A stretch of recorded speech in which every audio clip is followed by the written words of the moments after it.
the game highlights with Coach Keith Etheredge. This episode is brought to you by MCM Sports and Trophies, uniforms, trophies, t-shirts, Letterman jackets, and more. Call 205-451-6571. Friends to elect Dickie Drake for State Representative 45.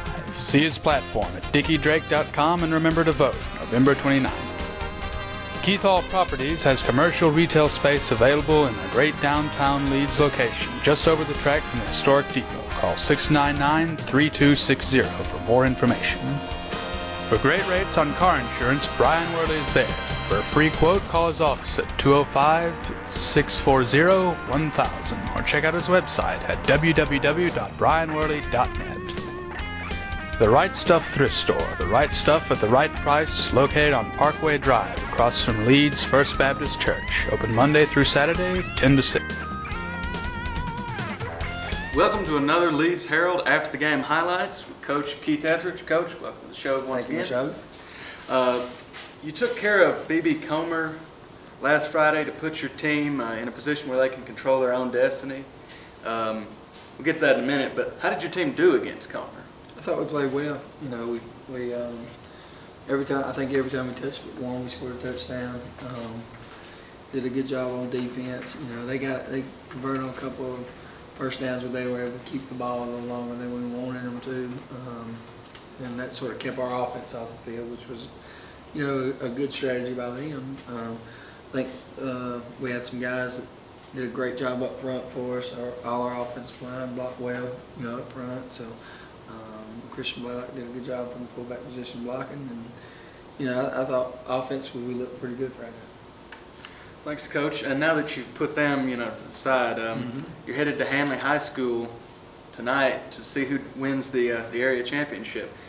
How are you able to vie for the area championship, and what are some decisions you've made that have kind of helped y'all in order to break a tie? Yeah, we've got the situation is if there's a three-way tie, it goes to out-of-region opponents. So we try to play bigger schools. Schools our size are bigger because when it comes down to it, if you play a school smaller, you get nothing for that win if it comes down to a three-way tie. If you play a school in your classification or above, you get a win for that, and you get points for it basically. And all the teams that we play out of region are larger schools than us, 2 4As and a 5A school. So, and I think Clay County and Hanley both play smaller schools out of region, except for Clay County in the 10th game. I think they play Sachs, who is a 3A school, so they'll get points for that. So it would basically put us in first if we were to win, and there was a three-way tie, because we've already gotten 2 wins against larger classification opponents. Yeah, from. Handley had two smaller teams, and Heard County in Georgia, and I'm not even sure if that would count. It does not count. So then they would automatically fall to the 3rd spot. Right. And because Leeds has played all of their out-of-region opponents higher, they would win, because Clay County's only had, you know, they've had 2 who were 2A. Right. And only 1 3A. Right. So that helps us. You know, that helps us. And you specifically schedule. We try to schedule teams. You know, we want it to be a competitive game. We don't want to, you know, schedule teams that we know we're going to go in there and just, you know, romp over or anything. We want to play competitive football every Friday night. You know, sometimes you can't pick who's in your region, so you have to play those guys. You know, of course we want to play St. Clair because they're right up the road. Moody's right up the road, and then, you know, you put another quality opponent on there like Alexandria, who's going to give you a good look at the first of the year, see how you stack up to a good traditional powerhouse team. Yes, sir. Thanks, Coach. Now let's look at this. If we defeat Handley, you're going to go to the number 1 slot, right. Number 1 seed, and if you don't, then you would fall to the number 3 seed. Right. How does the seeding help you as far as your time in the playoffs? Okay. Having a high seed versus a low one. Well, you know, you obviously if you're a higher seed, if you're a 1 seed, you're going to play a 4 seed from another region, and you're going to get to play them at home. If you're a 2 seed, you're going to play a 3 seed from another region, and you're going to get to play them at home.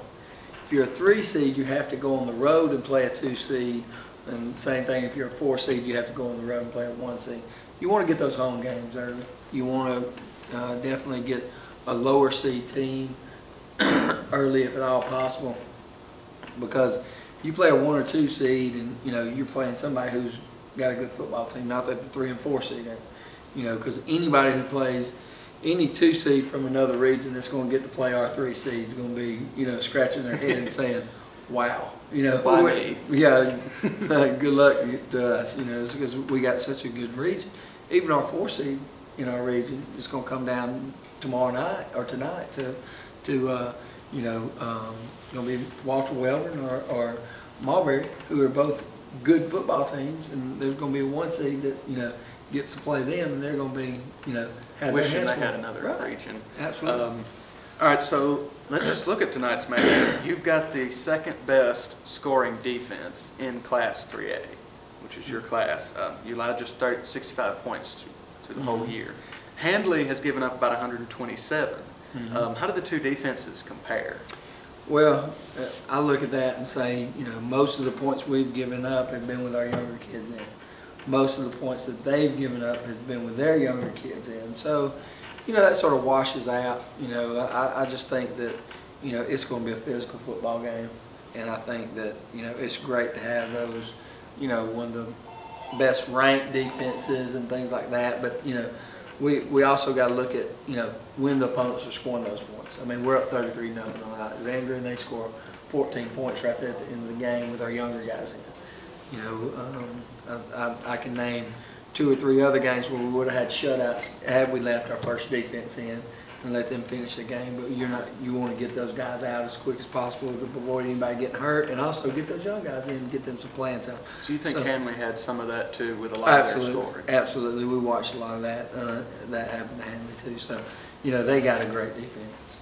We got a great defense, and I think it's going to be a defensive football game. It's going to be whoever makes the least amount of mistakes, don't turn the ball over, the least amount of penalties, things like that.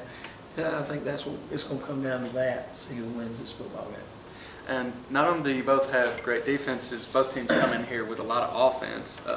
Handley's scoring about 41 points a game. Y'all are just 2 points shy of 39 points a game. What's the similarities there? I think there's a lot of similarities. I think they have like 4 or 5 backs who can touch the ball at any time. We got like 3 or 4 guys who can touch the ball at any time. So a lot of similarities there. They're huge up front, a little bigger than we are up front. But we've got good size up front too. It's a different type of size. They got 6'3", 6'4" guys that are 300 plus pounds. We got some guys 5'10", some guys that are 6 foot maybe, but around the 270, 260 mark. So it's going to be a good physical football game. Does Handley stick to kind of more of y'all's type of game, which is run the ball, or do they combine more passing, anything like that? They're a majority run team. They're probably about 80-20, maybe a little bit more run. So you know what you're getting coming in. You know what you're going to have to do. If you can stop their running game, it's going to force them to do some things that they don't probably feel as comfortable doing, which is throwing the football. That's the same with us. You stop our running game. We got to start throwing the football. Coaches like me, Coach Battle, don't like to throw the football too much because 2 bad things can happen, only 1 good thing. So, and it's not that I don't trust our guys. It's just like I like to play the averages. I like to play play to our defense, because we have such a good defense, and they do too. So there's similarities there. So we're definitely going to see 2 smash mouth teams in this one. Yes, I think so. Not that we won't run the football, throw the football, because we're going to have to throw if we expect to win. All right, Coach, earlier in the year, your guys had a few problems with ball security. You had about 4 or 5 turnovers against Clay County that contributed to that loss. Since then, it's looked to me like they're doing a really good job of hanging on to the rock. Right. That's going to be important against a tough Handley team. So what have y'all done to kind of turn down the turnovers? We just, we practice, just going over ball security and explaining to them how important it is. You give a team like Handley or Clay County 4 more chances to score, take the ball out of your own hand 4 extra times is hard. I mean, you're fighting an uphill battle, you know. We've done such a good job during the time I've been here of our kids understanding the importance of having the ball, keeping the ball, and treasuring the football, you know, and keeping it away from the other team's offense. That's what's contributed to a lot of our wins, and you know, we preach that to our guys week in, week out. Darius Rogers does a good job hanging on the football. Chris Edwards doing a lot better job of hanging on the football. Ronald Woods doing a better job of hanging on the football. So, I mean, our receivers doing a good job of catching the football and not allowing, you know, guys to have chances for picks. And, you know, they turn into defenders when on bad throws or things like that. So, you know, it's just something that you have to practice and you have to preach every single day, every single week, every single series before you go out on offense. So, you know, and the weather changed a little bit. It's going to be a little cold tomorrow night, so it's going to be a little harder to hang on to the football. So, you know, we gotta play that into the mix too. And how does physical training play into that? Because I know you said Darius Rogers is good with hanging on to football. I'm not sure if there's many people who could take it away from him.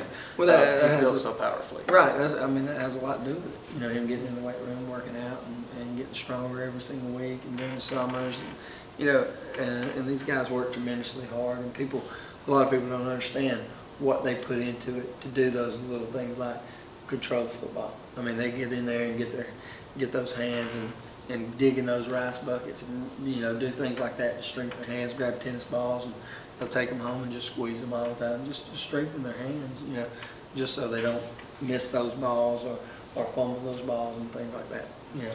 And that's one of the things I've noticed about your team is, you know, it used to be football. You stopped, you know, after the end of the season. That was, you just came back. You came back when the season started, but that's not how it is anymore. Y'all keep doing the weight training and all that throughout the season, and that I thought was one of the big advantages you had last year. Was there were some teams that they had the the size but not the strength. Right, and our guys do. They work hard all year round.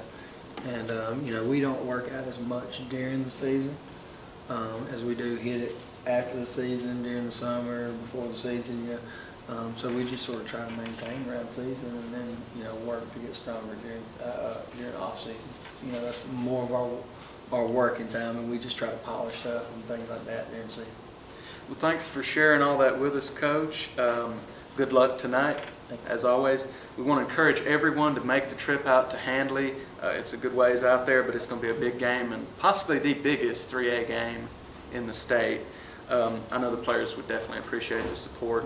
A special thanks to our advertisers who give back to your program with every show. And once again, thanks for being with us. And remember, roll green wave.